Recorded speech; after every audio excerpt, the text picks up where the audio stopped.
దానికి తెలిసి చేస్తేగా.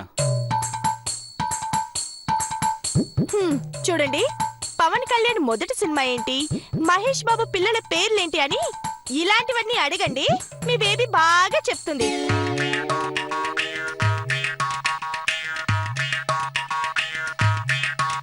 అంతేకాని ఇలాంటివన్నీ అడిగితే మాత్రం నోరు వెళ్ళబెడుతుంది.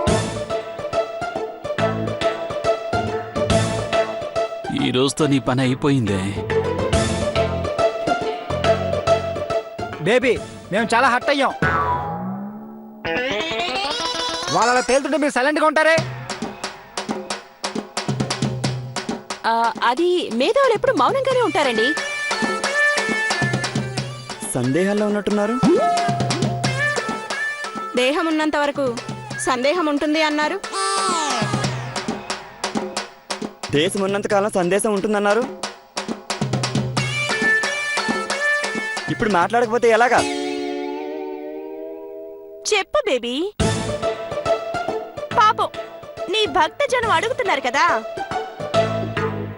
లేదంటే తెలీదు అని ఒప్పేసుకో, బిచానా మొత్తం ఎత్తేసుకో. అవును, వాళ్ళు అడిగిన దానికి సమాధానం చెప్పు.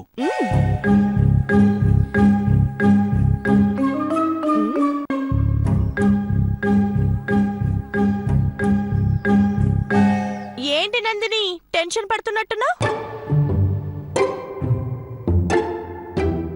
అడిగింది నిన్ను కాదు కదా. నేనేమి టెన్షన్ పడ్డం లేదు. బేబీ చెప్పండి. చెప్పండి బేబీ, చెప్పండి మీరు, చెప్పండి బేబీ, చెప్పండి బేబీ. చెప్పండి, మాకు తెలియాలి. చెప్పాల్సిందే. దీనికి మీరు సమాధానం చెప్పాలి. చెప్పండి బేబీ. మాకు సమాధానం చెప్పండి. మాకు సమాధానం చెప్పాలి. చెప్పండి. ఇప్పుడు ఎలా ఏదో ఒకటి చేసి టాపిక్ డైవర్ట్ చేయాలి. ఎలా? ఇప్పుడు సమాధానం చెప్పండి మీరు. ఆగండి ఆగండి. మీరు ఇప్పుడు చెప్పండి, మేము వదలం. చెప్పండి.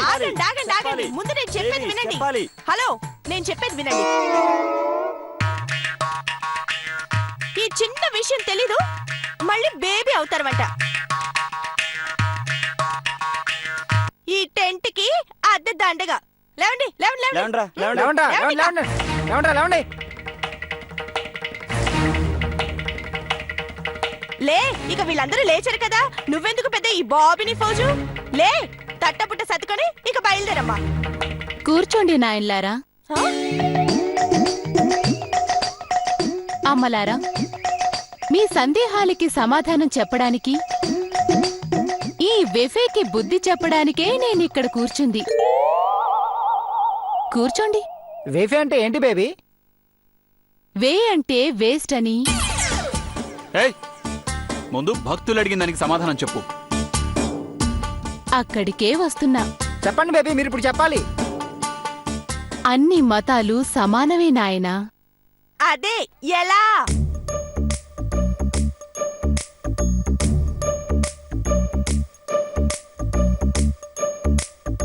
ఇలా. అది హిందూ మతానికి చెందిన త్రిశూలం. సహనం సహనం. ఈ త్రిశూలంలో ఇది తీసేసామే అనుకోండి, ఎలా ఉంటుంది?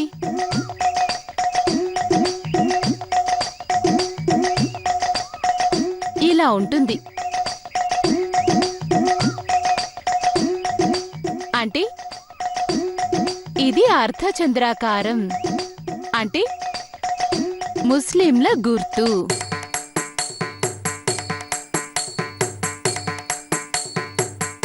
ఇప్పుడు ఈ అర్ధచంద్రాకారాన్ని సాఫీగా చేసి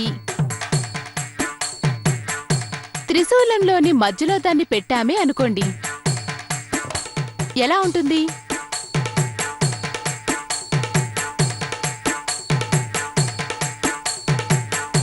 ఇలా ఉంటుంది. ఇప్పుడు ఈ అర్ధచంద్రాకారాన్ని సాఫీగా చేసి త్రిశూలంలోని మధ్యలో దాన్ని పెట్టామే అనుకోండి, ఎలా ఉంటుంది?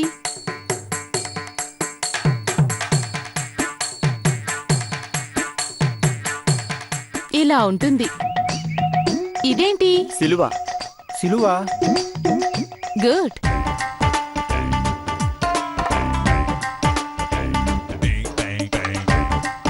అంటే త్రిశూలంలోనే 3 మతాలు దాగున్నాయా లేవా?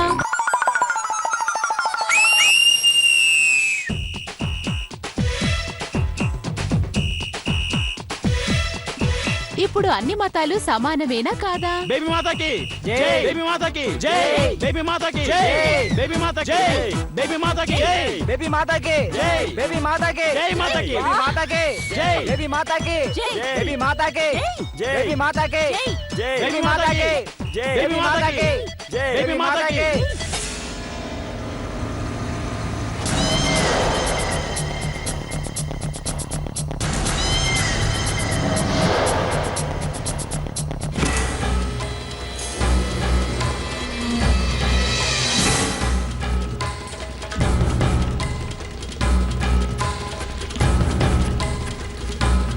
Hi hi sir. మీరేనా బషీర్ మనుషులు? అవును సార్, బషీర్ అన్న విషయం మొత్తం చెప్పాడు. ఎంత కావాలి? మీరు చెప్పండి సార్. పనేం చేయాలో బషీర్ చెప్పాడుగా. బషీర్ అన్న చెప్పడం వేరు, మీరు చెప్పడం వేరు. ఒక అమ్మాయిని కిడ్నాప్ చేసి ఇక్కడే ఇదే ఇంట్లో లాక్ చేయాలి. ఎన్ని రోజులు సార్? నేను వదిలేయమని చెప్పేంత వరకు. ఎక్కడుంది సార్ అమ్మాయి? మళ్ళీ నేను రాత్రి వస్తాను, నేను తీసుకెళ్తాను. ₹1,00,000 నీకు, ఒక 50,000 దాని ఖర్చులకి. సరిపోతుందా? ఇంకో 5 వేసుకోండి సార్. మంచిది, నేను వేరే వాళ్ళని చూసుకుంటాను. సార్ సార్, ఎన్ని గంటలకు వస్తారు? ఇక్కడే ఉండండి, నేను రాత్రి ఏదో ఒక టైంకి వస్తాను. ఉం?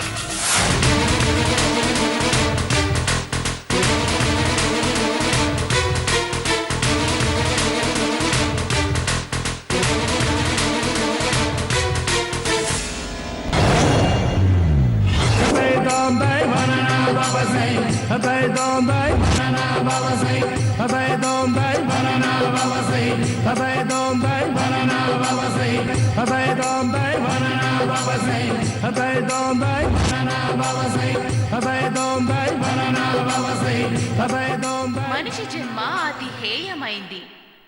బాగా చెప్పావు, బాగా చెప్పావు. ఎలా బేబీ? ఎలా ఏంటి?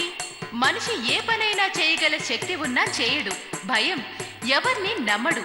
ఎందుకు భయం? సూపర్గా సూపర్గా చెప్పావమ్మా.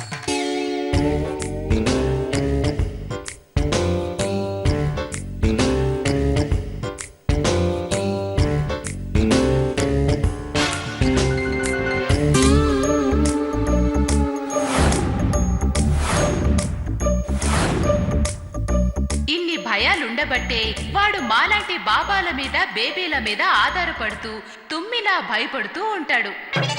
కృష్ణమూర్తి, ఈ రోజు అయిపోయావులే. ఈ అమ్మాయికి ఇంత జ్ఞానం ఉందనుకోలేదు. ఏంటి దానికుండేది? ఏమో అనుకున్నాను. సాండ్రా గొప్ప మేధావే. ఏడ్సావులే. బుర్రే బుర్ర శాండ్రాది. నా బుర్ర సంగతి తర్వాత. నీ బుర్ర పగలబోతోంది, చూసుకో మామా. నా బుర్రెందుకు పగులుతుంది పిచ్చిదానా? ఏహే, ఒక్కసారి వెనక్కి తిరిగి చూడు.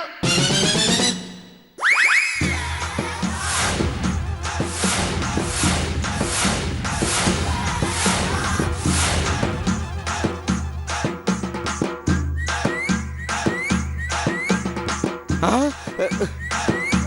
దీంటొంపతెగా దేనికెలా తెలుసు? ఏంటి? ఆ పిల్ల చెప్పబట్టి సరిపోయింది గాని లేకపోతే నేను ఈ పాటికి చచ్చేవాడిగా. అసలు దానికెలా తెలిసిందో అర్థం కావడం లేదు. అవును, ఈ నందిని చూస్తేనే కదా సాండ్రాకు తెలిసేది. మరి నందిని ఎక్కడా? ఏయ్, నీకు విడాకులు ఇవ్వబోతున్నాను కాబట్టి నీతో గొడవ పడ్డం లేదు. బతికిపోయావు. నందిని, నందిని, నందిని, నందిని. జయసులమ్మా, ఈ చిన్ని చేసిన పనికి వాళ్ళు తలకిందులైపోయి బెదరెత్తిపోతున్నారమ్మా. అవును మేడం, వాళ్ళే కాదు. ఇప్పుడు మీకు సంగతి తెలుసా? ఏంటి? ఆ రాజేశ్వరి మేడం పాపం మామయ్య గారి తలకాయని పుచ్చకాయ పగలగొట్టినట్టు పగలగొడదామని ట్రై చేస్తూ ఉంటే నేనే స్వయంగా శాండ్రాకి చెప్పించాను. లేకపోతే మావయ్య ఈ పాటికి బుర్ర పగిలి హాస్పిటల్ పాలయ్యుండేవాడు.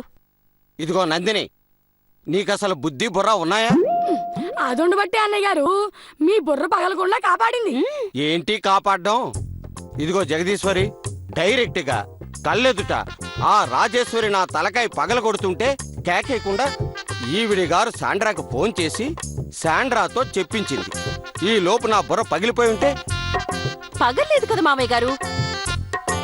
ఒకవేళ పగిలుంటే? పగిలేది హాస్పిటల్ కి తీసుకెళ్లేవాళ్ళు, ఆ తర్వాత 4 గుట్లు పడేవి, అంతేగా. చూసావా జగదీశ్వరి, ఏదో గుండీకి 4 కుట్లు వేసినట్టు నా గుండీకి 4 కుట్లు వేసి పంపిస్తారని ఎంత తేలిగ్గా చెబుతుందో. అసలు దీనికి మధ్య పెద్దలంటే లెక్క లేకుండా పోతుంది బావగారు. ఉమ్, అది కొంప ముంచడానికి వచ్చి ఇంట్లో తిష్ట వేస్తే దాన్ని తెరమేయకుండా ఇలా మనింటి గౌరవాన్ని ప్రతిష్టని కష్టపడి కాపాడుతున్న నన్ను ఇన్ని మాట్లాంటారా? ఏం అనలేదులే చిన్ని, పాపం ముసలాయన ఏదో చాలేస్తాం అంతే, వదిలే. నాది చేదస్తావా? అంతేలే, నేనంటే ఎవరికి అబ్బా లెక్కలేదు. బావగారు, మీరంటే అందరికీ లెక్కుంది, మర్యాద ఉంది. మీరు కూడా పిల్లలతో పోటీ పడతారా?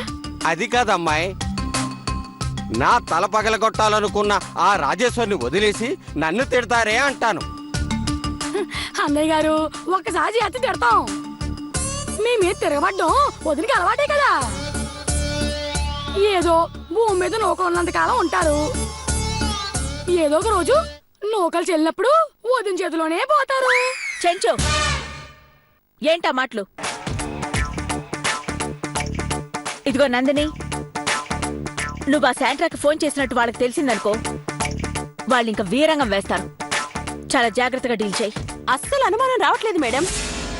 మామయ్య చెప్పనంత కాలం అనుమానమే రాదు. చూసావా జగదీశ్వరి, నేనిప్పుడు ఏమన్నా అన్నానా? ఏమన్నా చెప్పానా? మావయ్య ఏదో సరదా కన్నానులేండి, మిమ్మల్ని ఆట పట్టించకపోతే ఇంకెవరిని ఆట పట్టిస్తాను?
ఇప్పుడు లేపితే అందరూ లేస్తారు కదన్నా. ఒరే నెల తక్కువ వెధవా, నిద్ర లేపమని ఎవరు చెప్పారు? బెడ్తో సహా తీసుకెళ్ళిపోదాం. అలాగేనా? కమా, అరే రండి పట్టుకో. రండి.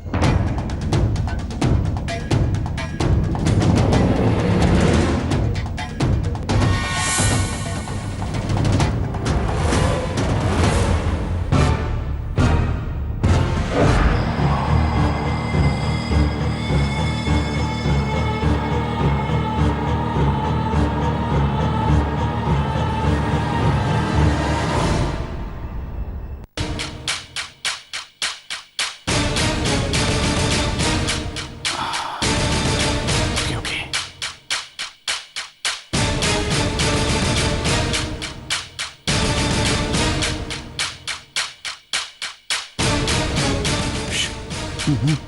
పదండి పదండి, జాగ్రత్త.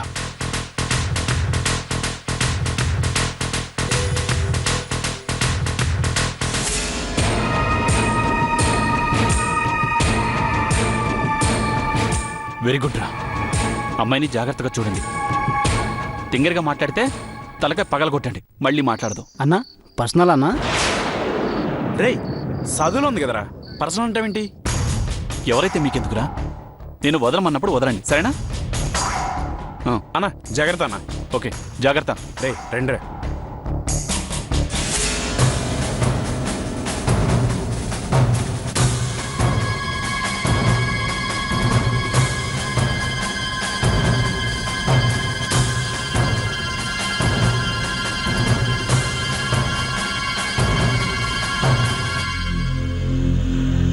ఈ స్వామీజీ గెటప్ వేయమని జగదీశ్వరి చెప్పుంటుంది.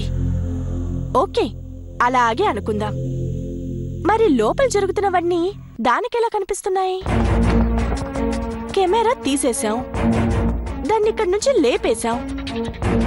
ఇక దాని పీడ విరగడ, జగదీశ్వరి గుండెల్లో తడ.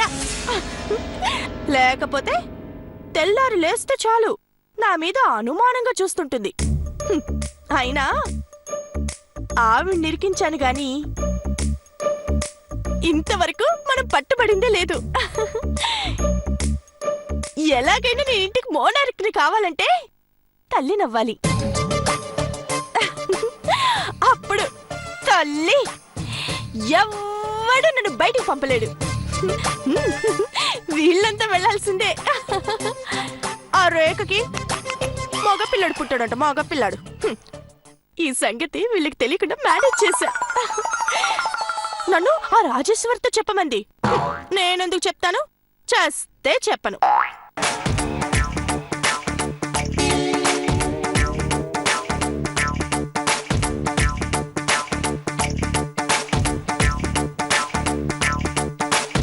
ఈ టైంలో ఎక్కడికెళ్ళొస్తున్నట్టు? చేతిలో ఆ కవర్ ఏంటబ్బా? బావగారికి అదేదో మందు పెట్టింది, లేకపోతే ఇంత ఓవరాక్షన్ చేయడు. వచ్చేసినట్టున్నాడు.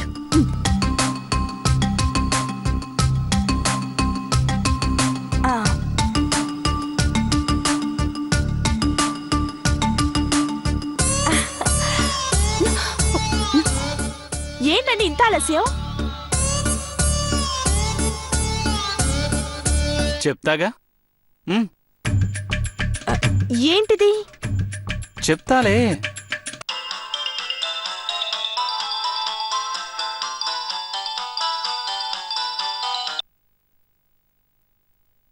పెళ్ళాలంటే మోజుండాలి. కాదన్ను.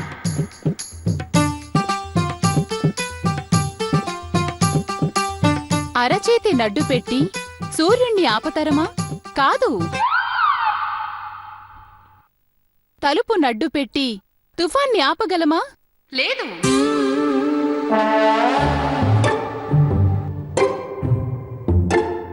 కాని డబ్బు నడ్డు పెట్టి కొందరు భార్య కాని భార్యలకు అర్ధరాత్రి అపరాత్రి అన్న కామన్ సెన్స్ లేకుండా ఇష్టం వచ్చినట్టు చేస్తారు. దాన్ని నిజంగానే పంపారా, లేకపోతే లోపలికి తీసుకొచ్చారా? మతి లేకుండా మాట్లాడుకో. దాన్ని ఇక్కడికి 10 కిలోమీటర్ల దూరంలో పెట్టా. కాని డబ్బు నడ్డు పెట్టి కొందరు భార్య కాని భార్యలకు అర్ధరాత్రి అపరాత్రి అన్న కామన్ సెన్స్ లేకుండా ఇష్టం వచ్చినట్టు చేస్తారు. దాన్ని నిజంగానే పంపారా, లేకపోతే లోపలికి తీసుకొచ్చారా? మతి లేకుండా మాట్లాడుకో. దాన్ని ఇక్కడికి 10 కిలోమీటర్ల దూరంలో పెట్టా. మరి దానికి ఎలా తెలుస్తున్నాయండి? వామ్మో, వీళ్ళ నెట్వర్క్ చూస్తుంటే నాకు చాలా టెన్షన్ గా ఉంది. ఇంత చేస్తున్న వాళ్ళకి నన్ను పట్టుకోవడం పెద్ద కష్టమేమీ కాదనిపిస్తోంది. ఏంటక్షర, బాధపడుతున్నావా? నా జీవితానికి బాధ తప్ప ఇంకేం మిగిలిందండి? పదండి. ఇప్పుడు వీళ్ళని గదిలోకి వెళ్ళనివ్వకూడదు. ఎలా? ఏం చేయాలి? గదిలో 3 బల్లులు, మంచం కింద 7 కాక్రోచ్లు, అదే బొద్దింకలు ఉన్నాయి. 4 బల్లులుండొచ్చు, 10 బొద్దింకలు ఉండొచ్చు. కాని ఇలా 3, 7 ఉంటే వాళ్ళ సంసార జీవితం మట్టి కొట్టుకుపోతుంది నాయనా. వామ్మో నాకు బల్లులన్నా బొద్దింకలన్నా చచ్చంత భయం అండి. నా వల్ల కాదు, నేను ఇక్కడే పడుంటాను. ఛ! దానికి ఎలా తెలుస్తోంది?